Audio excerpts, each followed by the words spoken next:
Hello, Al pals. This is Big Al. Welcome to Big Al Presents. My thoughts on Star Trek Picard Season 3. This is kind of a rambling, review-ish thoughts kind of thing. I do give a rating at the end, but I don't have anything written down. Just kind of winging it off the top of my head. So before I do go any further, caution, possible spoilers ahead. In fact, I can guarantee it. Uh, so if you don't want to know anything about season 3, now is the time to turn around. With that out of the way, what did I think of season 3 of Star Trek Picard? Well, let me give a quick summary of what I thought about the first two seasons. Thought season 1, the pacing was really slow and the action was very pedestrian.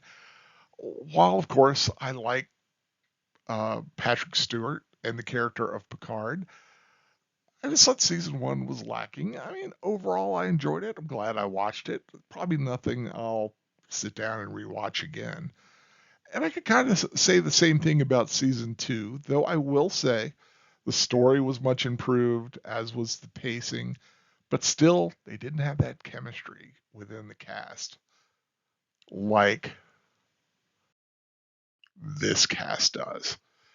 And when Star Trek Picard season 3 announced they were bringing back the entire crew, I originally thought it was just going to be, what each one will show up for an episode or a part of an episode. But what we got was basically 10 episodes of Star Trek The Next Generation, and it was fantastic. I enjoyed every second, every episode was absolutely epic in fashion with special effects, the story writing, the characterizations. I, as a Star Trek fan, found myself with a lump in my throat and tears in my eyes more than once during the run of this season. Of course, besides the standard crew of the Enterprise D, we had some returning people from TNG and from Star Trek Picard. Of course, Jerry Ryan as 709 returned, as did Michelle Hurd as Rafi. But we also got to see returning characters like Michelle Forge returning as Ro Laren, and Elizabeth Dennehy as she was a commander when she was originally in TNG, now Admiral uh, Shelby, and a surprise entry at the very, very end in the post-credit scene of the final episode. Q returns. John Delancey. You can't keep a good Q down, and it was wonderful to see him again. And a lot of people say, but didn't Q die? I mean, even Jack said he died. And I'll tell you who Jack is in a minute if you don't know. And of course, Q in his way just says we think so linearly. So you never know when Q's coming back or what he's done and where he's going to show up next. Of course, some other returning favorites. Tim Russ as Tuvok makes an appearance both as a changeling and as his true self. And in a wonderful little cameo-esque performance, the return of Moriarty as Daniel Davis. Not the real Moriarty, more of a computer uh, warning system, but it was great to see Daniel Davis donning the top hat again. And we get some excellent new characters. And this is where I think seasons 1 and 2 kind of faltered. They didn't really give us any characters to really get behind, as far as I was concerned. I mean, they were fine for the story, but they didn't stick with me. These are characters that I really enjoyed. Ed Spaliers came in playing Jack Crusher, who is Picard's son, with Beverly Crusher, a nice little piece of information poor Picard did not know about until this season. And we get Todd Stashwick as Captain Liam Shaw. What a fantastic character this was. He was a major asshole at the beginning, but by the end, you were like, I will watch a show with this guy, you know, keep him on the bridge, and I will watch a Titan series. But, I mentioned spoilers. Sadly, he did not make it through to the end, but Todd Stashwick has a new fan in me. Amanda Plummer came in as the villainous Vatic, and just one of those great chew the screen up villains that I love so well. Over the top and scary at this. I mean, genuinely scary, not just over the top for comedic effect, but she genuinely was a terrifying character. And then we get the daughters of Geordie LaForge. We get Sydney and Alundra. Sydney played by Ashley Sharp Chestnut, who was the navigator or the helmsman. I'm not quite sure actually now that I think about it, of the Titan, and Micah Burton playing Alundra. Micah Burton being LeVar Burton's own daughter. So that was kind of a nice bit of casting. I thought every one of these new characters were just were intriguing and interesting, and I wanted to know more about them. And some of them, hopefully we will. There is definitely a chance to see the further adventures of a particular starship with Captain Seven uh, and Jack Crusher and Rafi on board, and as with Sydney LaForge, and I think that would be a series I would definitely watch. So hopefully something to look forward to. And of course, the absolute highlight of the season for me, the return of the Enterprise D. I will be the first one to say during the run of Next Gen, I was never a big fan of the D. Just it felt top heavy. The back just seemed a bit wrong. It just seemed out of proportion for me. And I'm very much about symmetry. God, just as Professor Geek and Fan Man. But when I saw them that silhouette and them highlighting the the registry NCC 1701-D, I literally lump in my throat and a tear in my eye.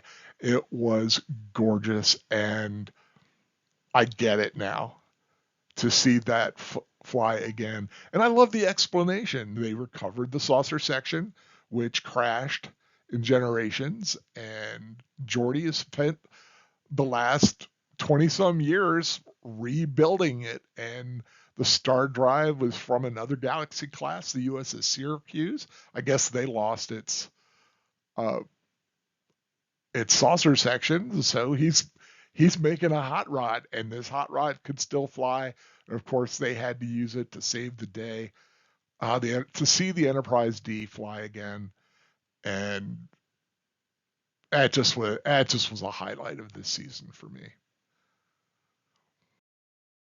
And then we get a new starship, the USS Titan A.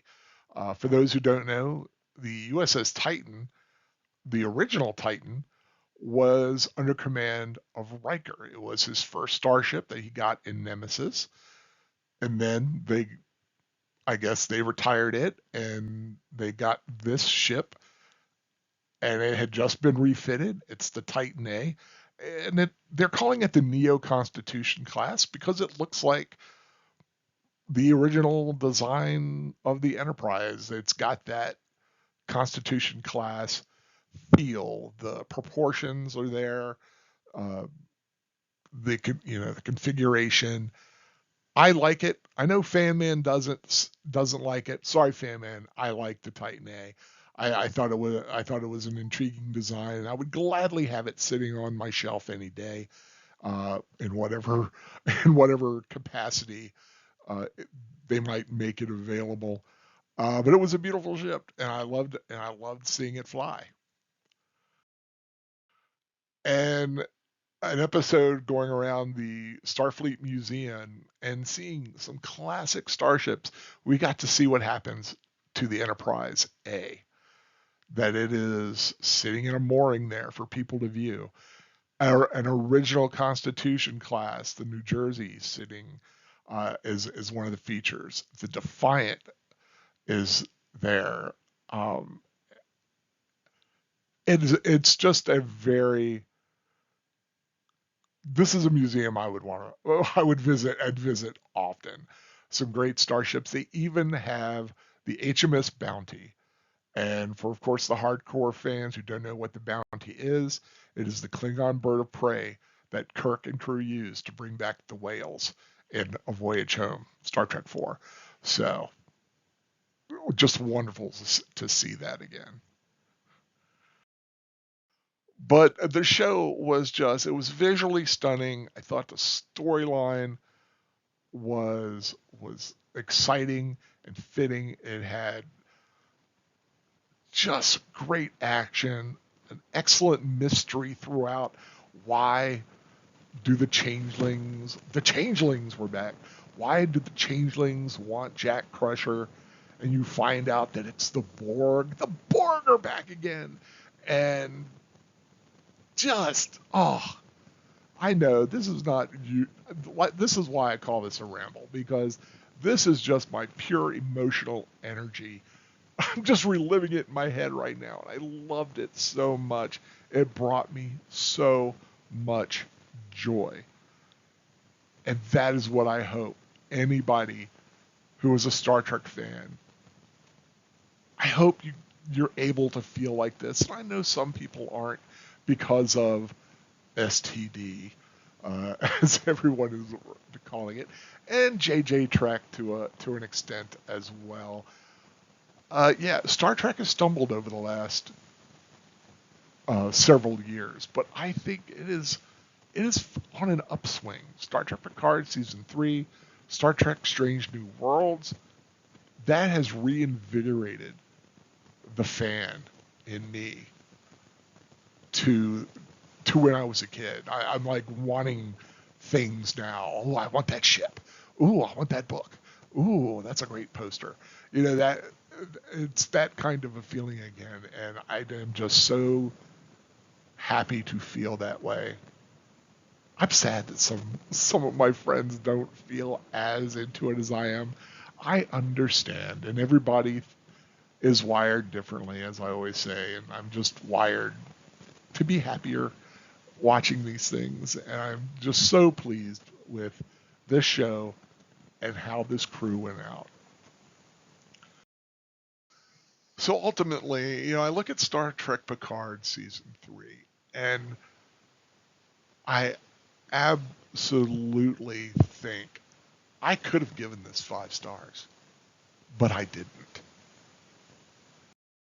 Now, Al, I know you're saying this to yourself. Al, why? Why, oh God, why? Did we just listen to you ramble in ecstasy and you only give this thing 4.5? Well, first of all, 4.5, that's darn near perfect. One thing Star Trek Picard did that I disagreed with and I thought was kind of ill chosen. And I'll tell you what I would have done to change it. At the very, very end, you see Picard and Beverly Crusher taking Jack to his first assignment, and you see them heading towards the Titan A. Fitting, the Titan A. Well, great assignment. Seven's going to be the captain of it. Sadly, Liam Shaw, who would have been a great captain to follow, has passed. But let's give Seven a chance here. They've rechristened the Titan A into the USS Enterprise G. Now, I am not against a ship like that having that name, but I would never have rechristened it. It is so bad luck for a ship to be rechristened like that. It's one of those Navy things that I've heard about that it's not good to do that. And I think it does a disservice to the Titan itself. I think the Titan itself has a rich history. It was a hero ship. I think they should have reintroduced another Enterprise G. Or, if they wanted to rechristen it, make it the USS Picard. That was my only gripe with the entire series. I was fine with everything else that went on. The show had action, adventure, humor, great characters, a great mystery, beautiful special effects. But they should not have renamed the Titan. That's my only negative on this show. And that's why I took a half a star away. So that's just my opinion. That is, that's my little rambling review thoughts on Star Trek Picard. I loved it. I hope if you watched it, you loved it too. I know some others really appreciated the show, but just can't get over Star Trek Discovery and JJ Trek. And I know it's bad, but I'm able to block it out. I'm able to put it in a little cupboard in my head and lock it. So that's what I did. Discovery doesn't exist as far as I'm concerned. Head canon. No, not really. I just didn't like the show, but I like this one. So I hope you like this little rambling review of Star Trek Picard. If you haven't subscribed to my channel, Big Al Presents, I hope you do so. More reviews, rewatches, and rambles in the weeks and months to come. If you like this video, I'd appreciate a thumbs up. Share it around. Get the word out there that Season 3 was awesome. And whatever you do decide to watch, I really hope you enjoy it. It's what it's all about. I'm playing around with a new kind of catchphrase. I'm a big man who's a big fan. I don't know. Tell me what you think. Big man, big fan. I know. It sounds... hey, I'll wear it for a while, see how it goes. Take care, everyone. Till next time. Goodbye.